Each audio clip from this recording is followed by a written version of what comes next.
Hola a todos.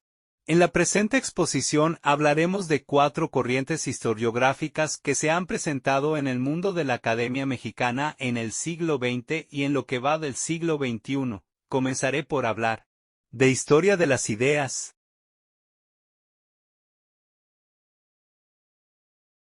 El exponente más importante de esta corriente historiográfica es Edmundo O'Gorman, descendiente de irlandeses.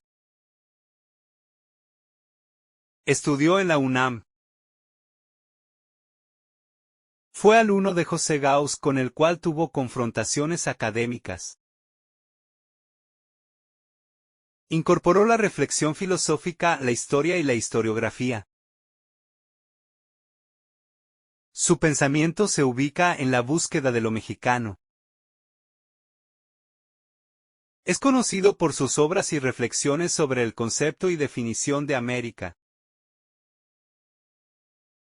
Aportó el concepto historiográfico de la invención de América.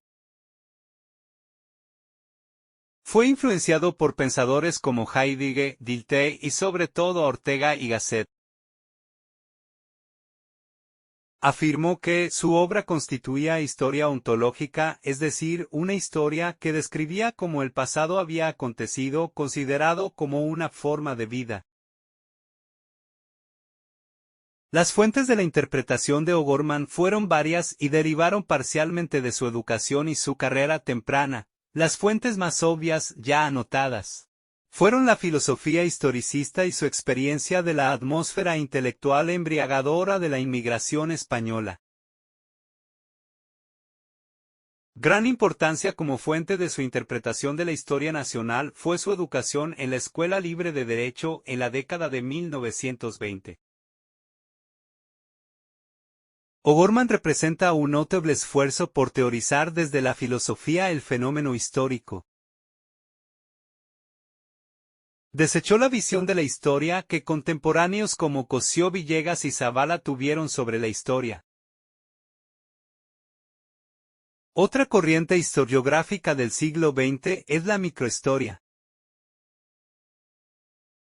El principal exponente es Luis González y González. Su obra más conocida es Pueblo en Vilo.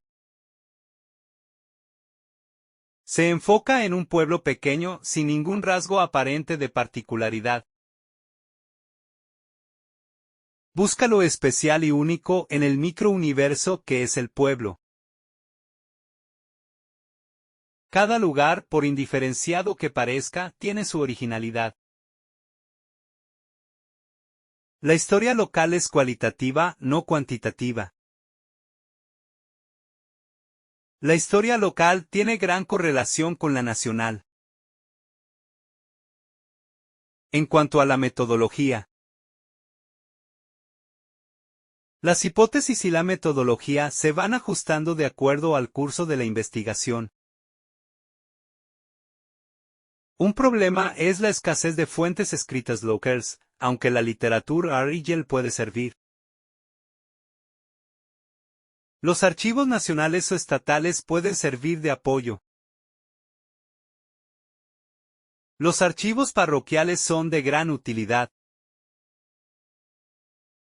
Se puede recurrir a encuestas directas y conversaciones sin leyenda ni cuestionario para recabar información oral. Para la investigación se pueden adoptar dos formas de arquitectura, la cronológica y la sectorial.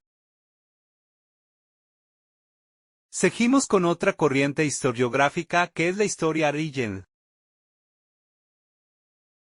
Con el paso del tiempo, la investigación histórica fue haciendo más complejos sus recursos tanto teóricos como metodológicos. Esto permitió el surgimiento de disciplinas especializadas como la historia económica, la historia social, la historia demográfica y en últimos tiempos la historia de las mentalidades. Dentro de esta especialización ha surgido la historia regional. Surge el problema de lo regional para tratar de ubicar a la disciplina. El concepto de región siempre implica una relación de diversos parámetros con una delimitación territorial, aunque el contenido de esos indicadores no sea análogo.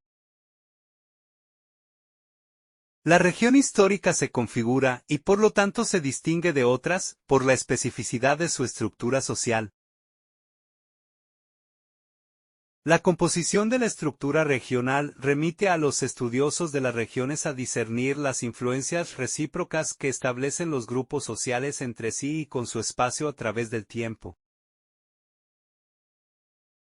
De historiadores e historia regional en México. 1968 significó un parteaguas ante la innovación que Luis González introdujo al ocuparse de la microhistoria, una forma de hacer historia alejada de la historia nacional. Uniforme igualadora que estuvo en boga desde el siglo XIX. Historiadores y científicos sociales han propuesto algunos criterios, unos coincidentes y otros no, para distinguir a la historia regional de otras especialidades históricas. 1. Todos convergen en las dimensiones espaciales que conciernen a la historia regional.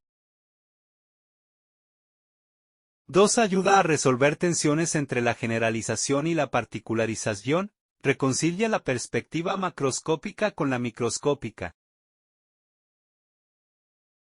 3. Contrarresta impulsos centralizadores. 4. Permite la comprensión de la sociedad en su conjunto y no partir de versiones unilaterales. Podemos inferir que la historia regional es una especialidad de la historia, abierta tanto a la construcción metodológica como a la definición de principios y modelos teóricos sui generis. En este sentido, historia y región son dos conceptos cuya convergencia plantea amplios recursos y halagadoras perspectivas para los historiadores en particular y, en general, para los científicos sociales. Por último hablaremos un poco de la historia y la perspectiva de género. En los últimos años, las historiadoras mexicanas se han preguntado por el feminismo y su historia, por la construcción social de lo masculino y lo femenino y por las experiencias prácticas y representaciones de género en la historia mexicana, y para ello han tenido que enfrentarse a las corrientes predominantes en las instituciones. El deseo de los 80 de sacar a la luz la experiencia de las mujeres en un intento por escribir su historia se dio ante el interés por el género, una categoría de análisis que busca recuperar una postura crítica. Es difícil situar los estudios de género en la actualidad y su evolución a través del tiempo. A pesar de los esfuerzos de las historiadoras abocadas al tema, los estudios de género siguen estando relegados a un número muy pequeño dentro de los estudios históricos.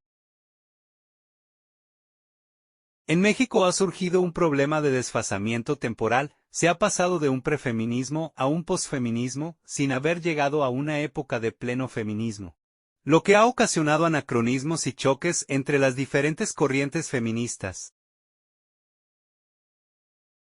Si los estudios de género se proponen cambiar el modo como nos relacionamos socialmente, más que de género, habría que teorizar acerca de cuáles son las intersecciones que se establecen entre las distintas clases de diferencias en cada situación particular. En lugar de buscar el significado de ser mujer, valdría descomponer las identidades enfrentándolas a lo singular lo excepcional, pues solo de esta manera la historia podrá demostrar que el género es una realidad social que siempre debe enmarcarse en un contexto determinado.